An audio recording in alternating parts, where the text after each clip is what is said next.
नमस्कार, MNS news live में आप सभी का स्वागत है। मैं हूं आपके साथ अर्शी अंसारी। आइए देखते हैं देश और दुनिया की तमाम खबरें। पहले लगाया करंट, फिर आग के हवाले किया शव। पॉक्सो एक्ट व दुष्कर्म के अभियुक्त को 3 साल की सजा।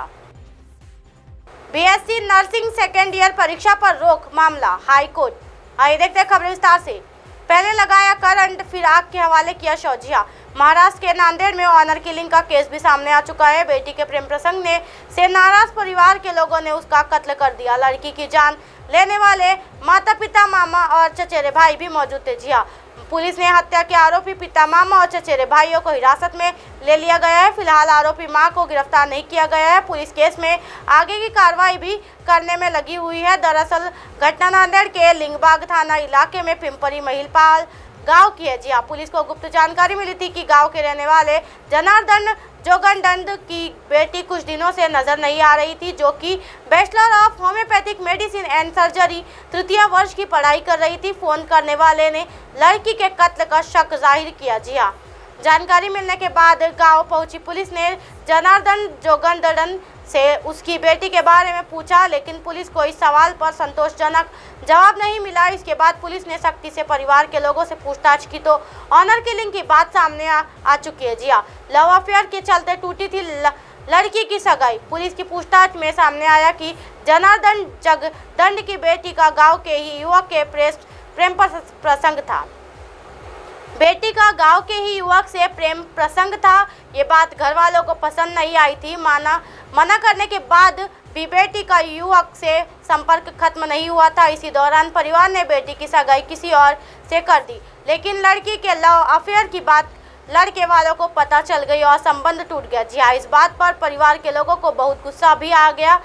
तो सभी को लगा कि बेटी के संबंध टूटने की बात अगर गांव में पता चल गई तो बदनामी हो जाएगी। करंट लगाया, लाश जलाई, राख नाले में बहाई, बदनामी का डर और बेटी की लव अफेयर की बात परिवार के लोगों को इतनी डरा गई कि बाप, मामा और 2 चचेरे भाइयों ने खौफनाक कदम उठा लिया। जी हाँ, 22 जनवरी को सभी ने मिलकर क्रूरता के साथ लड़की को करंट लगाकर मार डाला, जिसके उपरांत लड़की के शव को अपने खेत में ले गए और आग के हवाले कर दिया। जब शव जलकर खाक हो गया तो उसकी राख को पास के ही नाले में बहाकर सभी घर लौट आए।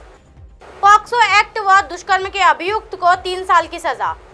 जी हाँ, महिलाओं से जुड़े मामले की सुनवाई न्यायालय द्वारा तेजी के साथ की जा रही है। इसी कड़ी में पॉक्सो एक्ट व दुष्कर्म के मामले में आरोपी सिद्ध होने पर 3 साल की सजा व 5,000 रुपये अर्थदंड भी लगाया गया है। एसपी डॉक्टर अनिल कुमार ने बताया कि इकरौना थाना क्षेत्र के एक गाँव से 22 जून 2019 को एक समूह नाबालिग को बहला फुसला कर घर ले जाकर छोड़ने को बाध्य कर दिया था। मामले में परिजनों की तहरीर पर मुकदमा अपराध संख्या 45/2019 धारा 363, 366, 377 भादवी व 34 पॉक्सो एक्ट में केस दर्ज किया गया था। प्रकरण की जांच करके सुनवाई को कागजात कोर्ट में पुलिस ने पेश कर दिया था, जहां पर पुलिस के साथ ही डॉक्टर अश्विनी कुमार मिश्र और से लगातार पैरवी की जा रही थी। शुक्रवार को अपर सत्र न्यायाधीश विशेष न्यायाधीश पॉक्सो कोर्ट संख्या 1 ने मामले में ओम प्रकाश उर्फ साधु निवासी लखनऊ भद्रौत इकरौना को दोषी पाया। ऐसे में 3 साल का कारावास व 5,000 रुपये का अर्थदंड लगाया गया। अर्थदंड जमा न करने पर 8 माह और सजा काटनी होगी। बीएससी नर्सिंग सेकेंड ईयर परीक्षा पर रोक, मामला हाईकोर्ट ने शासन के जवाब पर जताई नाराजगी। जी हाँ, प्रदेश में बीएससी नर्सिंग सेकेंड ईयर परीक्षा पर रोक मामले पर हाईकोर्ट की ग्वालियर बेंच में सुनवाई हुई है। इस दौरान जब जबलपुर आयुर्विज्ञान विश्वविद्यालय के परीक्षा नियंत्रण पेश हुए। जी हाँ, शासन के जवाब पर हाईकोर्ट ने नाराजगी जताई है। हाईकोर्ट ने शासन को छात्रों की संख्या के साथ कॉलेजवार जानकारी मांगी है। साथ ही निर्देशन दिए कि शासन को एफिडेविट के साथ अगली सुनवाई में जवाब प्रस्तुत करना होगा।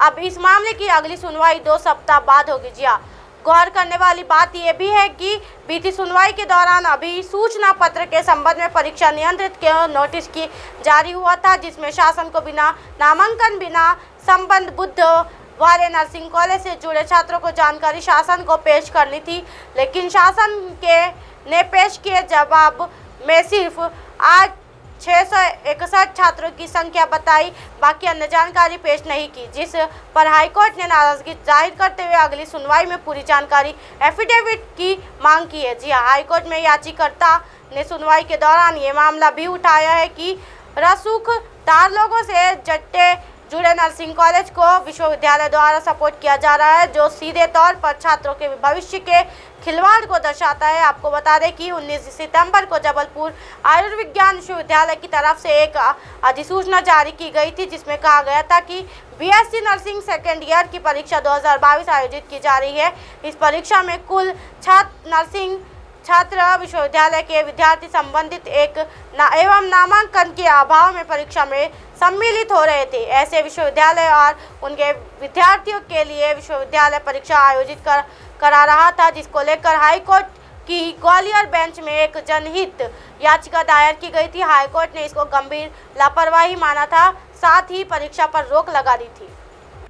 अब आप हमारे चैनल को आपके मोबाइल पर भी देख सकते हैं। मोबाइल ऐप पर देखने के लिए प्ले स्टोर से MNS news TV app download करें। इंस्टा, लिंक, ट्विटर, हाईकुक, फेसबुक और कई सोशल मीडिया के प्लेटफॉर्म पर हमारा चैनल उपलब्ध है।